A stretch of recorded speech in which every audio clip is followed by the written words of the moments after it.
मेरे और आपके वर्तमान अस्तित्व धारण करने से बहुत समय पूर्व धरती एक सुंदर ग्रह था, जिस पर वनों, वनस्पतियों, पशु जगत तथा हजारों की संख्या में झीलों व नदियों की बहुतायत थी। लगभग 900 करोड़ प्रकाश वर्षों की दूरी पर तारों के बीच एक समानांतर जगत था, जिसमें धरती जैसा एक ग्रह भी था, जो कि पृथ्वी से 5 गुना विशाल व कहीं अधिक सुंदर था। धरती जैसे दिखने वाले इस ग्रह के सौर मंडल का सूर्य हमारे सूर्य से आकार में दुगुना था। दिन और रातें लंबे थे। इसके वनों में विशालकाय हिंसक जानवर मुक्त भाव से विचरते थे, जो हमारे सागरों से भी कहीं विस्तृत थे। हमारे हिमालय से लगभग 8 गुना विशाल हिमालय पूरी तरह से हिमाच्छादित था। उस हिमालय पर सबसे विशाल, विस्तृत तथा ऊंची पर्वत श्रृंखला कैलाश कहलाती थी। कैलाश ही वह स्थान था जहां शिव अपनी वामांगी सती के साथ वास करते थे व ध्यान में स्थित रहते। कुछ आर्षियों का कहना था कि उनका जन्म सृष्टि की रचना के समय वज्र तथा तूफान से हुआ, जबकि कुछ का कहना था कि वे किसी दूसरे ब्रह्मांड से थे और उन्होंने कैलाश को अपना धाम बना लिया था। शिव अपनी यौगिक शक्तियों के बल पर ही सदैव युवा, आकर्षक तथा मनमोहक बने रहते। एक बार सती के पिता प्रसिद्ध राजा दक्ष ने ऐसा भव्य और महान यज्ञ रचाया कि तीनों युगों में किसी ने नहीं सुना था। इस महाव्ययसाध्य यज्ञ में ब्रह्मा, विष्णु, इंद्र, वसु, आदित्य तथा अन्य असंख्य देवों को भी आमंत्रित किया गया। स्वयं महान बृहस्पति यज्ञ के प्रमुख रथविक थे। वे मंत्रों के उचित उच्चारण से लेकर वहां बनाए गए 1 लाख यज्ञ कुंडों में डाली जाने वाली यज्ञ सामग्री आदि तक सभी पक्षों का निरीक्षण स्वयं कर रहे थे। सारा वातावरण शंखों तथा संस्कृत मंत्रों की सुमधुर ध्वनियों से गूंजायमान था, जो दिव्य वैद्य धन्वंतरी द्वारा तैयार किए गए अमृत से अधिक स्फूर्तिदायक तथा इंद्रलोक में परोसी जाने वाली मदिरा से कहीं अधिक मदोन्मत्त कर देने वाले थे। अतिथियों को हर प्रकार की सुख सुविधा प्रदान करने के लिए विशाल ढांचे तथा भवन तैयार किए गए थे, जिनमें विलासिता की हर सामग्री मौजूद थी। यज्ञशाला भी अपने आप में किसी अतुलनीय महल से कम नहीं थी, जिसमें बैठने के लिए अनेक खुले तथा छतदार स्थान थे। विस्तृत मार्गों पर श्वेत व अश्वेत अश्व असंख्य रथों को लाने ले जाने में जुटे थे, ताकि अतिथि आसानी से आवागमन कर सकें।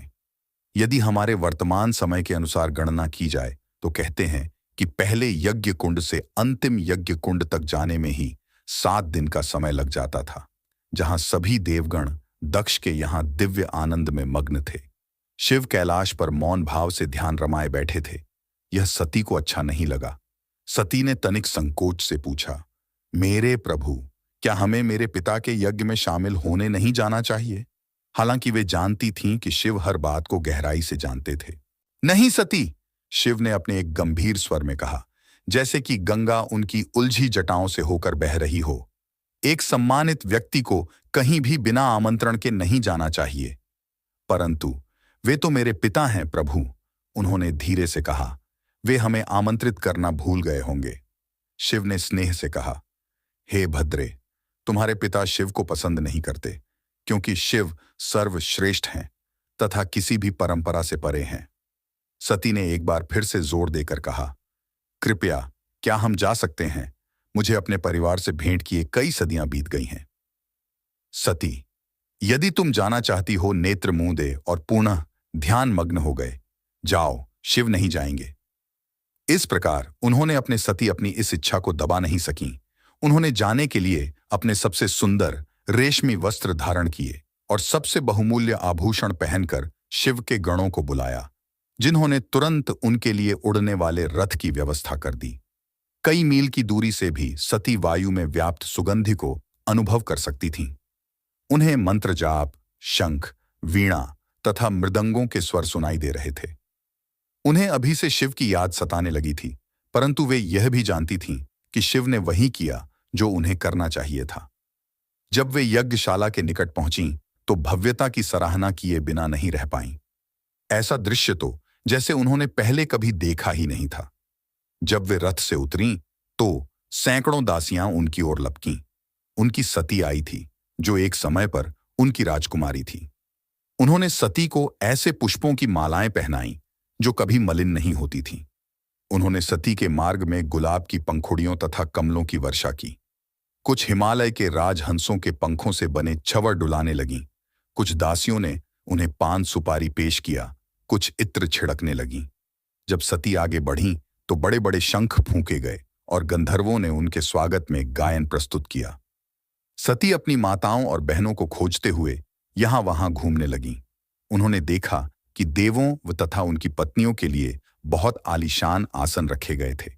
वे बड़ी व्यग्रता तथा कौतूहल के साथ शिव के आसन की खोज करने लगीं, किंतु वहां शिव के लिए स्थान ही नहीं था। उनका हृदय दुख से डूब गया।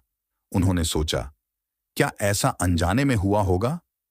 उन्हें इस बात से सांत्वना मिली कि शिव उनके साथ नहीं थे, अन्यथा उनके रोष से सब कुछ क्षण भर में नष्ट हो जाता। इस दौरान रानी प्रसूति ने सती को देख लिया और वे अपनी पुत्री की ओर दौड़ीं। उन्हें अपनी 24 पुत्रियों में से सती से सबसे अधिक स्नेह था, क्योंकि वे जानती थीं कि सती कोई और नहीं, स्वयं आदि शक्ति का अवतार थीं। दक्ष ने प्रसूति को बीच राह में ही रोक लिया तथा सती का स्वागत करने से मना कर दिया। सती अपने पिता के ऐसे व्यवहार को देख स्तब्ध हो उठीं, फिर भी वे उनके चरण स्पर्श करने के लिए झुकीं, परंतु वे पीछे हट गए। अचानक संगीत बजना बंद हो गया और वहां पर उपस्थित सभी लोग दक्ष की ओर देखने लगे, जो कि बहुत कठोर अहम भाव से भुजाओं को पीछे करके और पैरों को थोड़ा खोलकर खड़ा था। कुछ क्षण के लिए वे मौन रहे। जब सती को लगा कि उनके पिता बोलने की पहल नहीं करेंगे, तो वे बोलीं, पिताजी, मुझे कहां स्थान ग्रहण करना है? मुझे शिव तथा अपने लिए कोई स्थान या आसन दिखाई नहीं दे रहा। दक्ष उपहास करते हुए बोले, उस भिक्षुक के लिए स्थान। यह एक शाही उत्सव है। भिखारियों और साधुओं के लिए भोज का आयोजन नहीं किया गया। पिताजी, सती तेज स्वर में बोली, तुमने यह सोचा भी कैसे कि मैं शिव जैसे अघोरी को यहां आने का न्योता दूंगा? दक्ष ने विश्वमन करना जारी रखा। जिस दिन तुमने उस नग्न भस्म में लिपटे विचित्र व्यक्ति से विवाह किया था, मैंने उसी दिन तुम्हारा परित्याग कर दिया था।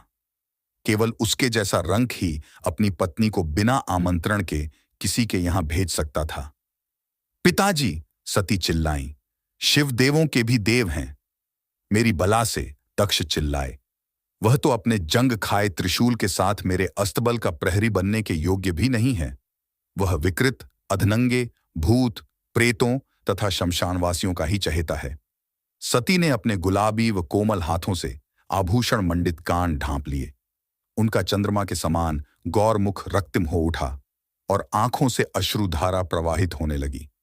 सती ने एक सच्ची पतिव्रता की तरह केवल एक ही व्यक्ति से प्रेम किया था, और वे शिव थे, आदि शक्ति की अवतार, स्वयं परम ऊर्जा।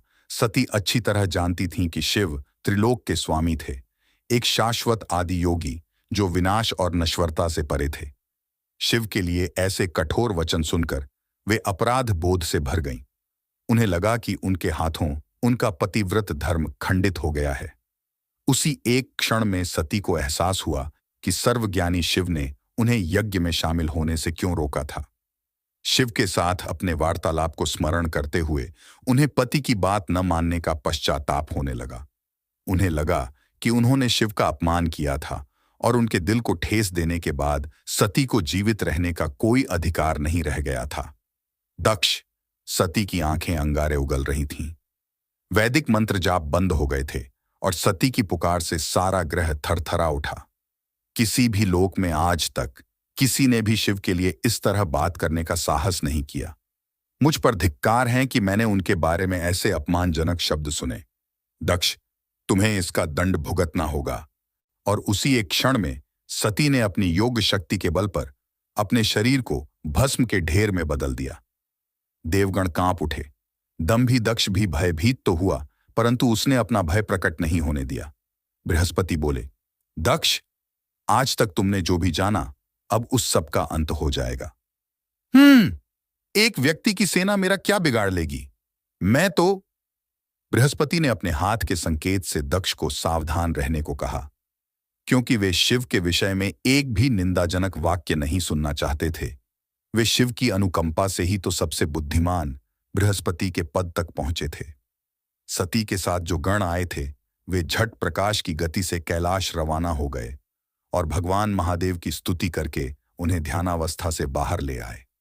शिव ने कोमलता से अपने विशाल नेत्र खोले। गणों ने उन्हें दंडवत प्रणाम किया और भय से थर्राते हुए दक्ष के यज्ञ स्थल पर हुई घटना का वर्णन किया। शिव क्रोध से अपने स्थान से उठ खड़े हुए। उनका दायां हाथ अपने शीश तक गया। उन्होंने अपनी जटाओं से एक लट उखाड़कर उसे धरती पर पटक दिया। ज्यों ही लट धरती पर गिरी, उससे एक विशालकाय जीव सामने आ खड़ा हुआ। वह शिव का एक भयंकर गण वीरभद्र था।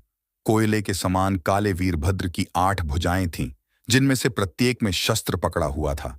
शिव ने उसी भाव में अपनी एक ओर लट उखाड़कर धरती पर फेंकी। इस बार भद्रकाली प्रकट हुई, जो देवी का भयंकर और आतंकी रूप माना जाता है। अमावस्या की रात्रि के समान काली भद्रकाली की 18 भुजाएं थीं, जिनमें शंख, चक्र, कमल, गदा, त्रिशूल, भाला, कृपाण, खड्ग, वज्र, राक्षस का कटा शीश, प्याला, अंकुश, जलपात्र, बड़ा चाकू, ढाल, धनुष और बाण थामे हुए थे। शिव ने दक्ष के यज्ञ स्थल की दिशा की ओर संकेत करते हुए आदेश दिया, सर्वनाश।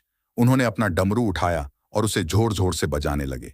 पक्षी घोंसलों में जा छिपे, बत्तखों तथा गौं के गर्भ गिर गए, वृक्ष उखड़ गए, सागरों का जल उमड़ पड़ा और डमरू की प्रत्येक थाप के साथ असंख्य ऊर्जाएं प्रकट होने लगीं। भद्रकाली के अट्टहास से पर्वतों के खंड हो गए और ग्लेशियर टूट गए। महादेवी की 8 सहायक शक्तियां युद्ध में उनका साथ देने आ गईं। वे थीं काली, कात्यायनी, चामुंडई, ईशानी, मुंडमर्दिनी, भद्रा, वैष्णवी व त्वरिता। भगवान शिव ने नटराज स्वरूप धारण कर विनाश का तांडव नृत्य करना आरंभ कर दिया और जल्दी ही असंख्य गणों ने भयंकर और विनाशकारी रूप धर लिए। हर हर महादेव, वे एक साथ गरजे। वीरभद्र तथा भद्रकाली गणों सहित दक्ष के यज्ञ स्थल पर जा पहुंचे और अपने मार्ग में आने वाली हर वस्तु तथा व्यक्ति का नाश कर दिया। अनेक देव भाग खड़े हुए और कईयों ने छिपकर अपनी प्राण रक्षा की। कुछ ने संघर्ष करना चाहा, परंतु वे एक क्षण के करोड़वें हिस्से तक भी उन गणों का सामना नहीं कर सके। शेष देवगण जानते थे कि यह निरर्थक था। शिव का सामना करना किसी के वश में नहीं था। भले ही वे प्रजापति दक्ष का साथ देना चाहें, पर वे कुछ नहीं कर सकते थे। शिव के गणों व प्रेतों ने सर्वनाश को इस तरह जारी रखा, जैसे जंगली हाथी बगिया में लगे पुष्पों को रौंद कर नष्ट कर देते हैं। वे देवों को नहीं, दक्ष को मारना चाहते थे। दक्ष के अपमानजनक व्यवहार ने ही शिव और सती को कुपित कर दिया था। दक्ष के अहंकार ने उनसे उनकी पूजनीय देवी को छीन लिया था। वीरभद्र ने दक्ष को खोज निकाला, जो अपनी सेनाओं को आक्रमण करने का आदेश दे रहा था। एक लंबी छलांग में वीरभद्र उस तक जा पहुंचा।